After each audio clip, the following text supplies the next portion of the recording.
And for the residents of Miami-Dade, getting your COVID-19 vaccination is an important part. Help everyone stay safe as we continue to fight the spread. And we can protect those most vulnerable around us. With easy access to vaccination locations and the growing ability for more people to be protected, it's our best shot to keep moving forward. It's our best shot for a strong, healthy community. For more information, visit miamidade.gov/vaccine.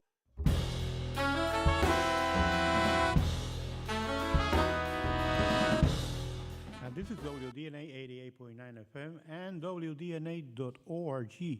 And this is the University of Miami Frost Jazz Hour that comes to you every Thursday at 11 a.m.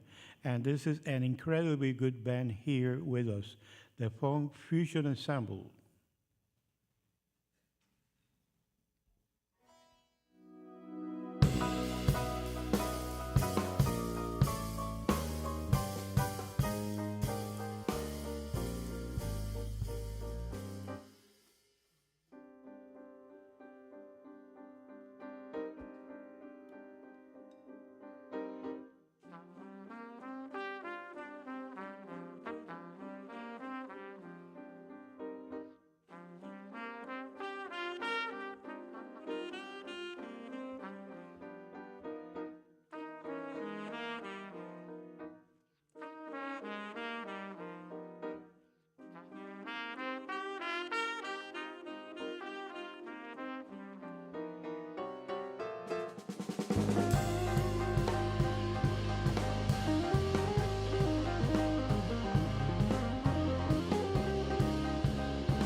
Yes. Yes, sir. That was Time May Tell and by Austin Musiala. And before that, we heard Departure by Roy and Nayer. Anyway, you've been listening to the UM Frost Jazz Hour, and we're going to talk a little bit to Steve. You know, something that you don't do that often. And I know that you were born in North Carolina. I was in Yeah. Charlotte, North Carolina, I banking guess that was. capital of the universe. Yes, sir. And how do you get involved with music? You know, I mean, it's a very dumb question, but how, what made you jump into that? Well, there are a lot of little pockets of great music, all over the country. Charlotte just happened to have a great scene. And my big brother came home with a drum set one day, and I absconded it, and the rest is history. I really got into the jazz scene in North Carolina, in Charlotte, which was really happening at that time. And never intended to be a musician, I was more of like a math science guy, and then one day it just became obvious that that's what I should be doing. So here I am. Well, at what time, do you realize that you wanted to follow music? Oh, I'll never forget. I came home one day, and I was doing my first semester was in electrical engineering, and I came home from school, and I said, I really, I'm just not really into this, and my dad said something like, well, you don't want to do music, do you? And I'm like, yeah, I think that's what I want to do. Yeah. And so that was the end of that. So That was the end of that. I was financially cut off at that point for a while, until I guess it became obvious that, hey, I think this is working out okay. Especially at that time, in the 70s, there were not schools, like this one. And you told your parents, you're want to be a musician, and they will look at you. Oh my God! Oh man, yeah. That's the worst thing that could happen, right? Anyway, I wish we had a time to do a long interview. We can't, and I know that you guys got to play a lot of music. But anyway, Steve is very well known for being the drummer of the group, the Bee Gees.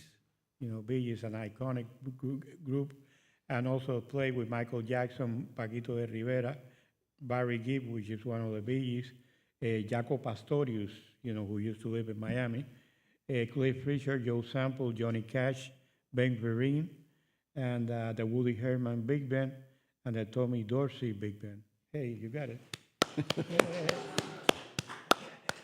Yeah. From Tommy Dorsey to the Bee Gees, that's a... Tommy, wow. that's what a jump. Yeah, but anyway, we're going to play something now by Eric, our piano player, Eric Stern, called Flames in the Sand. Take it.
Yeah, that was Flames in the Sand by Eric Stern. And now we're going to take a short break and we'll be right back.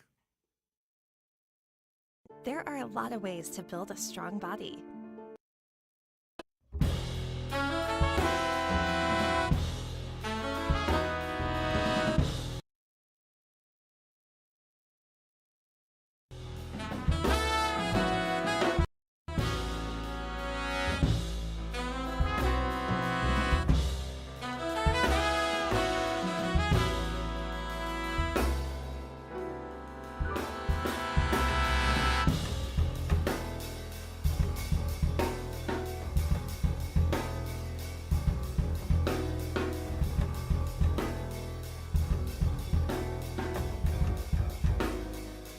Yeah, that we're back right now. And we're going to play another song, actually, by another piece by Eric Stern. This one is called Child of 4 a.m.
It's time to present this fabulous group of musicians. First of all, Austin Mosiala on trumpet.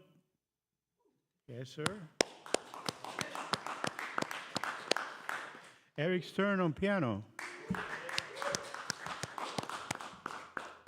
Ian Westerbeck on guitar. Blake Alvarez on bass. Roshan Nair on saxophone. Kyle Scarhog on drums. We want to remind you that next week we're going to have a wonderful event, December 8th, New Music Ensemble, coached by John Jarling and some other group of musicians that will be here. And on December 15th, we're going to have a special Christmas concert that is going to be directed by Hal Roland, our own Hal Roland that went to UM in the 80s, and now he's a local musician, one of the great local musicians that went to the early years of UM. So anyway, we're going to now play something by Austin Mosiala, Food Court.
Wow, a little fade out there. Yeah, I like that. You know, I was reading the other day about the key change. You know how like 30 years ago, yeah, all the songs used to change keys, like probably half a step or the whole step, but it was a change of key. But anyway, we're going to in December 9th, and that's going to be Friday of next week. There's going to be a co-presenting a very special edition of Jazz Encounters. And he's going to be Cuban-born and Miami-bred jazz pianist Fabian Almazan returns home for the world premiere of We Call This Home, a multimedia concert right here, WDNA, and called, you know, by Terence, not only that Terence Blanchard, called Almazan is said to be one of the great young talents of his generation. So right here on WDNA next Friday, December 9th. And now, what about doing a little interview with one of your students there? All right, here we go. Big surprise, right? So, let's talk to this guy. So, I have to let everybody know this ensemble has no real agenda at the beginning of the semester. The agenda is the people in the ensemble. So, you know, we try to make sure that everybody in the group has a voice and that, you know, it's a collective group of those individual voices. But what happened at the beginning of the semester is, so Roshan did a record over lockdown, I guess in collaboration with Ben Beckman, with your good friend, the composer. And we listened to one of these songs, and it was like, oh my God, wow. This is maybe the hardest tune that we've ever done in this ensemble. Yeah, it is the hardest tune. It's got the most notes of any tune, but it's never been played in its entirety live, right? Because it was done during lockdown. It was done virtually, and so it was done in bits and pieces. So these guys took it upon themselves, took the challenge to learn this piece of music. So I want to know a little bit more about this, right? So tell us a little about Harrower. So the story of Harrower kind of goes back to the whole story of the album as a whole. When I approached Ben over COVID, having had nothing to do for about a couple months, I was super bored and just wasn't really feeling like playing, like the practicing was inspiring anymore. So I was like, I need to go out and I need to do something that's going to challenge me, that's going to bring back the love of music. So Ben had written me a piece way back when I was a senior in high school, which was kind of like a classical saxophone piece, which had elements of jazz in it, elements of classical music as well. So it was a really unique sort of combination of his writing style, which is classically trained, but he wanted to get more into the jazz idiom, which is why he wrote that piece for me. So I remembered back to when he wrote that for me, and I said, wow, what a unique piece that was that he wrote for me. And maybe we can do something with that. So I called him up and I said, hey, Ben, I think we should make an album, like a jazz fusion kind of thing with your writing style in it, saxophone, drums, piano, bass, maybe add some strings on top of it, maybe like some woodwind quartets, which never ended up happening, but there were doubles and all that kind of stuff, which I could have played. But anyways, yeah, so he wrote that, and this was actually one of the first pieces to come out of that inspiration. And this was just developed over the course of a couple months, and he had given it to me, and I looked at it, and oh my goodness, how am I going to ever play this? But it ended up being a great success, and now these guys have taken it upon themselves to, I guess, play it live, which is quite a monstrous, like a crazy endeavor, in my opinion. I don't know how they did it, but it was props to you guys for taking on the challenge, and you guys all really killed it. I'm very proud of how this band is sounding, and yeah, the first piece was also written by my good friend Ben Beckman, and yeah, that's how this piece came to be. Yeah, and just for the musical people out there, a lot of this kind of music, you listen to it and you go, oh my God, it's like crazy time signatures all over the place. No, it's all in 4. This is not all in 4. Okay, this is crazy time signatures, and it requires a certain amount of virtuosity to get through this. So I'm looking forward to I guess the first performance in public of this piece from beginning to end, right? Pretty exciting. All right. And we want to say everybody who is here and everybody who is listening to us that we're here every Thursday at 11 o'clock. And if you can't make it, we're here live. So please come, one of these days, especially in Christmas, you can go visit us at 11 a.m. every Thursday. Thanks, guys, and it was wonderful, wonderful ensemble, and see you one of these days.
The Funk Fusion Ensemble. Another round of applause here, man. Wonderful, guys.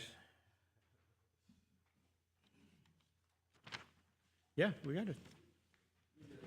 And we got it.